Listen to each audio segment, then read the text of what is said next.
উম উম উম শব্দে জান বের হয়ে যাচ্ছে আমার। তারপরে কোনো রকম ছাড় পাচ্ছি না আমি, কারণ অতিশয় বিদঘুটে পরিস্থিতির শিকার হয়ে আছি আমি বড় ভাইয়ের বসের সাথে। ভাবা যায় না? আমি তো ভাবতে পারছি না। কি এক অবস্থা! উফ! আমি লোকটা থেকে ছাড়া পাওয়ার জন্য ছটফট করছি, দু হাতে এলোপাথাড়ি ধাক্কা দিয়ে, কিন্তু লোকটা শক্তি সামর্থ্যের সাথে পেরে উঠছি না। লোকটার বাহুর বল মনে হয় একটু বেশি, তার জন্য লোকটার একটা হাত আমার কোমর চেপে দেয়ালে ঠেস দিয়ে দাঁড়িয়ে আমার সামনে, আর আমি তার দুই বাহুর বন্ধনে আটকে। আসলে তার সাথে আমার কি শত্রুতা আমি জানি না, কিন্তু আমার শ্বাসরুদ্ধকর পরিস্থিতি হতে খানিকটা নিস্তেজ হয়ে আসতে লোকটা একটু এগিয়ে আসলো। আমাকে তার প্রশস্ত বুকে জড়িয়ে নিতেই হঠাৎ যেন তার ধ্যান ভাঙল। আমাকে ছিটকে তার থেকে ধাক্কা দিতেই আমি উপর হয়ে পড়ি সিঁড়ি কোঠায়। আমাকে নিচে ফেলেও তার শান্তি হয়নি, বরং রাগান্বিত দৃষ্টিতে আমাকে দেখে নিজের ঠোঁট বাম হাতে মুছে হনহন করে চলে যায় যে দিক থেকে এসেছিল সেদিকে। আর আমি লোকটার ধাক্কার তাল সামলাতে না পেরে ব্যথা কুঁচকে উঠতে সাথে সাথে ঘুম থেকে ধরফরিয়ে উঠে বসি বিছানায়। বাপরে, কি সাংঘাতিক স্বপ্ন দেখলাম, তাও ভাইয়ের বসকে নিয়ে! ছি! স্বপ্ন যেমন তেমন ছিল, কিন্তু সেই স্বপ্নে লোকটা আমাকে কিস করলো, বিষয়টা ভাবতেই হাত পা শীতল হয়ে আসলো আমার। ছি! কি জঘন্য স্বপ্ন! বেটা যদি শুনতে পারে যে আমি রাত বেরাতে তাকে নিয়ে এমন স্বপ্ন দেখে ঘুরে বেড়াই, তাহলে সে নির্ঘাত আমায় জেলে পুরে দেবে বিনা বাক্য ব্যয়ে। সাথে এটাও বলে দিবে আমাকে দানা পানি না দিয়ে মারতে। এক কথায় আমাকে জেলে রেখে না খাইয়ে শুকিয়ে মারার ধান্দা করবে এই লোক। আমি কি বুঝি না নাকি? সব বুঝি আমি। আমাকে শুকিয়ে মারতে চাই বজ্জাত লোকটা। তাই যত কিছুই হোক না কেন, উনাকে জানতে দেওয়া যাবে না আমার এই বাজে স্বপ্নের কথাটা, নয়তো আমাকে শুকিয়ে মারার থেকে কেউ বাঁচাতে পারবে না। সবে অল্প বয়স আমার, এই বয়সে আমার এখনো দুনিয়া দেখা বাকি। আমি এত তাড়াতাড়ি মরতেও চাই না। তাছাড়া এখন নিজের খারাপ লাগছে এই ভেবে, কি করে পারলাম এমন একটা স্বপ্ন দেখতে, তাও এমন একটা মানুষকে নিয়ে যার মধ্যে বিন্দুমাত্র ম্যানার্স নেই। মানুষের সাথে কিভাবে কথা বলতে হয় সেটাও জানে না। আমার তো স্বপ্নের কথা ভাবতেই হাত পা ছড়িয়ে ছিটিয়ে কান্না করতে ইচ্ছা করছে। আমার ভাবনার মাঝে কয়টা বাজে দেখার জন্য ফোন হাতে নিয়ে স্ক্রিনে আলো অন করতেই চোখে পড়ে ফোনের স্ক্রিনে বড় করে লেখা 2:45। তার মানে এখন গভীর রাত। আর আম্মু বলে গভীর রাতে স্বপ্ন নাকি সত্যি হয়। তার মানে এই স্বপ্নটা সত্যি হওয়ার চান্স আছে। আর যদি এই স্বপ্নটা সত্যি হয়, তাহলে আমি তো বাঁচতে বাঁচতে ইন্না লিল্লাহি পড়তে হবে, যে কোনো সময় কথা ছাড়াই।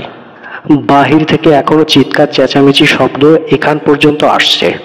হয়তো সবাই এখনো স্টেজে বসে আড্ডায় মেতে আছে। অবশ্য আমিও ছিলাম সবার সাথে, কিন্তু ভাইয়া আমাকে জোর করেই রুমে পাঠিয়ে দেয়। তাই বাধ্য হয়ে রেগেমেগে শাড়ি পরেই বিছানায় এলোমেলোভাবে ঘুমিয়ে পড়েছিলাম তখন। তাই এখন ভাইয়ের বস আছে কিনা চলে গেছেন তাও বলতে পারছি না কিছু। আমার এত এত চিন্তা ভাবনায় পিছনে ফেলে আবারও বেরিয়ে পড়লাম সবার উদ্দেশ্যে। যেহেতু কাঁচা ঘুমটা ভেঙে গেল, তাই সবার সাথে আড্ডা দেব বলে ঠিক করলাম। আচ্ছা, যেতে যেতে পরিচয়টা আগে দিয়ে নিই। আমি রেক্তা ইসলাম মায়া, এবার অনার্স ফার্স্ট ইয়ারে পড়ি। আর যাকে নিয়ে এই ভয়ানক স্বপ্নটা দেখলাম সে হলো আমার বড় ভাইয়ের বস আব্রাহাম রিদ খান। একজন বিজনেসম্যান মানুষ, তবে ওনার রাগটা একটু নাকের ডগায়। যা বলে তাই হতে হবে, তার উপর কোনো রকম কথা চলে না কারো। বলতে গেলে ঘাড় তেরা মানুষ। সাথে একরোখা পদবিটাও যুক্ত করতে পারেন। সাথে লোকটা একটু সুন্দর টুন্দর আছে। আসলে একটু না, অনেকটাই সুন্দর আছে। আমি প্রথম দেখায় মনে মনে এটাই ভেবেছিলাম, ছেলে মানুষ কি এতটা সুন্দর হয় বুঝি। আসলে লোকটার উপর ক্রাশ খেয়ে গেছিলাম। তবে লোকটা স্বভাবে খুব গম্ভীর প্রকৃতির মানুষ। অকারণে সারাদিনে 5টা কথাও বলে কিনা তা নিয়ে সন্দেহ আছে সবার। কথা বলতে চাই কম, আর আমি মাশাআল্লাহ কথা ছাড়া বাঁচা অসম্ভব। কাজের কথা হোক বা অকাজের জবান চলতে হবে, নয়তো আমার পেটের ভাত সহজে হজম হবে না। আপাতত এখন এতটুকুই থাক, বাকিটা না হয় পরে জেনে নেবেন। আচ্ছা, যাই হোক, রিদ খানকে আমি তেমন একটা চিনি না, বা এর আগে ওনার সাথে আমার কখনো কথা হয়েছে এমন কিছু না। আসলে আমি রিদ খানের মাত্র কাল সন্ধ্যায় দেখলাম, তাও আমার বড় ভাই মানে আরিফ ভাইয়ার হলুদ সন্ধ্যার অনুষ্ঠানে। আরিফ ভাইয়ার বিয়ে আজ, তাই সে সুবাদে ভাইয়ের বসকেও ইনভাইট করা হয়েছিল আমাদের পরিবার থেকে। রিদ খান সম্পর্কে যতটুকু আমি শুনেছি সবটাই আমার ভাইয়া কাছ থেকে জানা। আরিফ ভাইয়া সবসময় রিদ খান সম্পর্কে বলে বেড়ায় বাড়িতে। এই জন্য মূলত রিদ খানকে দেখার প্রবল আগ্রহ ছিল আমার মনের মধ্যে, যেটা কাল পূরণ হলো সরাসরি রিদ খানকে দেখে। কাল আরিফ ভাইয়ার হলুদ সন্ধ্যায় এসেছিল রিদ খান, আর আমার সাথে দেখা হয়েছিল হলুদের স্টেজের সামনে। তিনি অন্তত গম্ভীর মুখ, একপাশে দাঁড়িয়ে ছিল চুপচাপ। ওনার পিছনে 4-5 জনের মতো বডিগার্ডও দাঁড়িয়েছিল।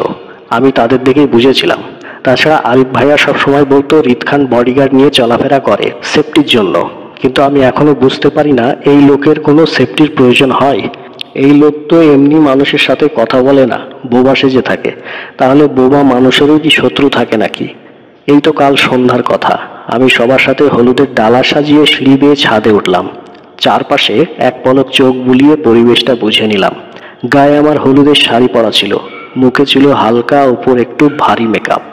সব মিলিয়ে ঠিকঠাক ছিলাম আমি। এক হাতে ছাড়া শাড়ির আঁচলটা ধরে অন্য হাতে ফুলের থালা নিয়ে রেখেছিলাম। দুহাতই ব্যস্ত ছিল শাড়ি আর ফুলের থালা সামলাতে। আমি সবার সাথে লাইন বেঁধে স্টেজের সামনে গিয়ে দাঁড়িয়ে হাসি মুখে ফুলের থালাটা স্টেজে রেখে পাশ ফিরতেই চোখে পড়ল রিদ খানকে। উনি আমার দিকেই তাকিয়েছিল পলকহীনভাবে। আমি তাকাতেই চোখাচোখি হলো দুজনার।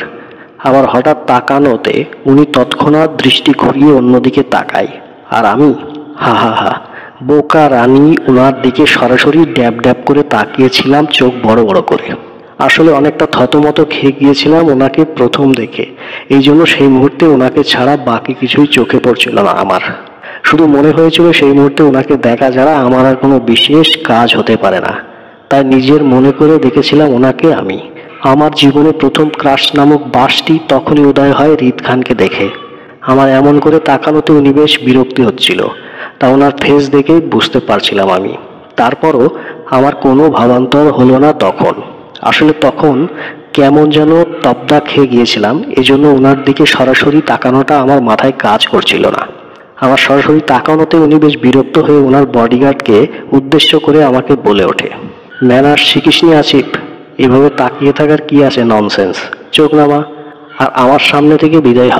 এখানে যদি আমার সামনে আর একটা মুহূর্ত দাঁড়িয়ে থাকতে দেখি তাহলে আই সয়ার আমি তোকে জোশ বানিয়ে খাবো, উইথআউট সুগার। কথাগুলো বলে আমাকে আর চোখে একবার দেখে নিলেন। ওনার বডিগার্ড আসিফ ওনার কথায় কিছু বুঝতে না পেরে হা করে তাকিয়েছিল ওনার মুখের দিকে। আর আমি, আমাকে কে পায় ওনার সামনে, ভৌ দৌড়ে লাপাত্তা হয়ে গিয়েছিলাম তখনই।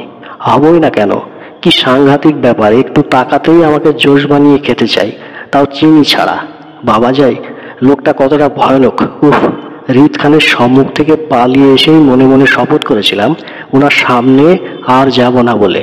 কিন্তু আমার এই শপথটা আমি দীর্ঘস্থায়ী করতে পারিনি, কারণ যতবার আমি ছাদে উঠেছি ততবার বেহায়া চোখ শুধু ওনাকেই দেখেছিল তখন। তবে উনি একটিবারের জন্য আমার দিকে তাকাননি। শুধু যে আমি একা রিদ খানকে গিলে খাচ্ছিলাম তা কিন্তু মোটেই নয়। বিয়ে বাড়ির সব মেয়েরাই ওনাকে চোখে গিলে খাওয়ার টাইপ ছিল। আমার সব কাজিনরা রীতিমতো ওনার নামের মালা জপতে শুরু করে দেয় ততক্ষণে। এতে করে অবশ্য আমার কোনো রকম নেগেটিভ রিয়াকশন ছিল না। সুন্দর মানুষ নিয়ে আলোচনা হবে, এটাই স্বাভাবিক। হোক সে মেয়ে বা ছেলে, একটু প্রশংসতা থাকবেই তাদের সুন্দরের। ওনার ক্ষেত্রেও তাই ছিল। হই হুল্লোড়ে গান বাজনার সাথে আরিফ ভাইয়া হলুদ ছোঁয়া শুরু হয় 12টার দিকে। সবাই একে একে আরিফ ভাইকে হলুদ লাগাতে শুরু করে দেয়। আমিও সবার দলে ছিলাম। তবে স্টেজের একপাশে বসে হাসি মুখে কাজিনদের সাথে আরিফ ভাইয়া হলুদ পর্ব দেখছিলাম। বাড়ির বড়রাও লাগাচ্ছিল।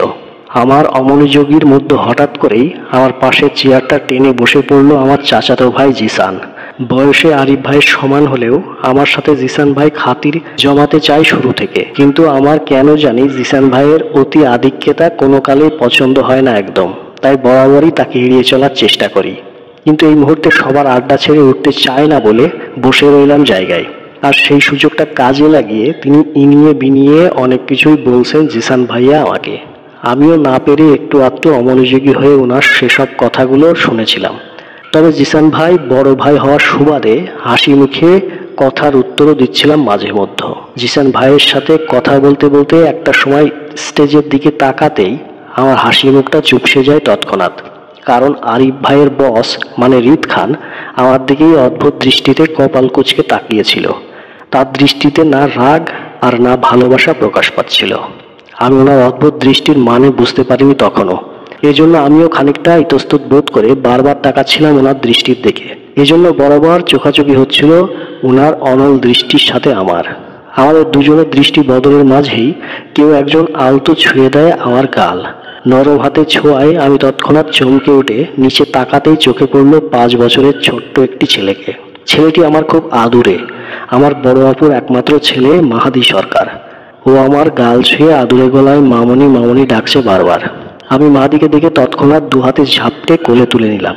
আদুরে সহিত ওর এ গালে ওই গালে পরপর করে চুমু খেয়ে জিজ্ঞেস করলাম কি হয়েছে। ও তৎক্ষণাৎ এক আঙুল তুলে ইশারা করে আরিফ ভাইয়াকে দেখায় আমাকে ডাকছে বলে। আমি মাহাদিকে জিসান ভাইয়ের কাছে রেখে আরিফ ভাইয়ের উদ্দেশ্যে স্টেজের দিকে এগিয়ে গেলাম। আরিফ ভাইয়ের পাশে দাঁড়াতেই ভাইয়া আমাকে দেখে ঝটপট তাড়া দিয়ে বলে ওঠে, মায়া আমাকে তাড়াতাড়ি হলুদ ছুঁয়ে নিচে চলে যা, তোর ছাদে থাকার দরকার নেই, আয় তাড়াতাড়ি আয়, হলুদ লাগাবি। ভাইয়ার কথায় অবাক হলাম আমি। আমার ভাইয়ের হলুদে আমাকে থাকতে মানা করছে আমারই নিজের ভাই। এটা আমার কাছে বেশ অপমানজনক মনে হলো। তার রাগান্বিত আমি অতিরিক্ত অপমানের ঘরে রাগে মুখে কিছুই বলতে পারলাম না আরিফ ভাইকে। এজন্য গাল ফুলিয়ে রাগে হনহন করে চলে আসি আরিফ ভাইকে হলুদ না লাগিয়ে নিজের রুমে। রাগে দুঃখের কান্না চলে আসার উপক্রম হতেই বালিশে মুখ গুজে জেদ ধরে বিছানায় পড়ে থাকতে থাকতে কখন যে এলোমেলো ভাবে ঘুমিয়ে পড়েছিলাম আর মনে নেই। আমার ঘুমের রেশ গভীর হতেই তখনই রিত খানকে নিয়ে বাজে স্বপ্নটা দেখেছিলাম আমি। অবশ্য এতে আমারও দোষ ছিল, কারণ রিত খানকে দেখার পর থেকে সারাক্ষণ শুধু ওনাকে ভেবে সময় পার করেছি বলে এই জন্য রাতে ওনাকে নিয়ে বাজে স্বপ্ন দেখা আমার। বর্তমান ঘুমের রেশ কাটিয়ে বাইরে বের হলাম। আমার আশেপাশের কাউকে দেখতে না পেয়ে এলোমেলো চুল আর শাড়ি নিয়ে ছুটলাম ছাদের দিকে। বেশ রাত হওয়ায় মনে করেছিলাম হয়তো আরিফ ভাইয়ের অনুষ্ঠান শেষ, আমার কাজিনরা হয়তো সবাই মিলে আড্ডা দিচ্ছে, এই ভেবে এগোচ্ছিলাম ছাদের দিকে।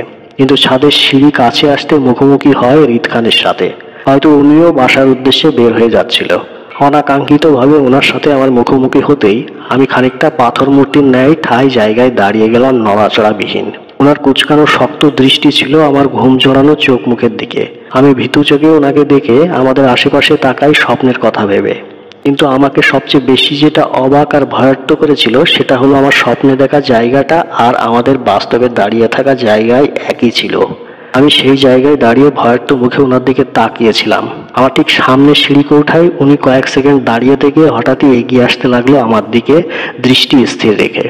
আমি ওনার এমন আগানো দেখে ভয়ে নিজের দু হাতে তৎক্ষণাৎ ঠোঁট চেপে ধরে শক্ত করে, যাতে উনি আমাকে কোনো রকম কিস করতে না পারে এজন্য। আসলে আমি স্বপ্নের কথা চিন্তা করে ভয়ে সিটিয়েছিলাম, এজন্য বুঝতে পারছিলাম না যে আমার একান্ত স্বপ্নের কথা ওনার কান অবধি এখনো পৌঁছায়নি। আমার অস্থির ভয়ার্ত দৃষ্টি ভঙ্গি দেখে থেমে যায় রিত খানের চরণ। খানিকটা সময় আমাকে উনি কপাল কুঁচকে দেখে আবারও এগিয়ে আসতে চাইলে তার ধীর হাঁটা দেখে ভয়ে কলিজা শুকিয়ে উঠল আমার। তাই আর এক মুহূর্ত দাঁড়ায়নি ওনার সামনে। ভয়ে তখনই দু হাতে ঠোঁট চেপে উল্টো ঘুরে দৌড়ে পালিয়েছিলাম নিজের রুমে। আমার এমন কাজে হয়তো উনি ভ্যাবাচাকা খেয়েছে, এটা আমি না দেখেই বুঝতে পারি। খেলে খাক, আমার কি, আমি বাঁচলেই হলো, বাকি সব গোল্লায় যাক। আসলে একটা কথা আছে না, চাচা আপনজান বাঁচা। এই মুহূর্তে আমার দশাও সেই রকম হয়েছে। অবাস্তবিক কাল্পনিক রিত খানের কিস থেকে বাঁচার জন্য আমার এত অস্থিরতা। তো বন্ধুরা, আজকের এই ছোট গল্পটা যদি আপনাদের ভালো লাগে অবশ্যই একটা লাইক করে দিন, বন্ধুদের সঙ্গে শেয়ার করে দিন। আর এরকম গল্প পেতে অবশ্যই চ্যানেলটিকে সাবস্ক্রাইব করে বেল বাটন প্রেস করে রাখুন, যাতে করে আমার লেটেস্ট গল্পগুলো সবার আগে আপনার মোবাইল স্ক্রিনে দেখতে পান। তো আজ এই পর্যন্ত, ভালো থাকবেন, সুস্থ থাকবেন, ধন্যবাদ সবাইকে।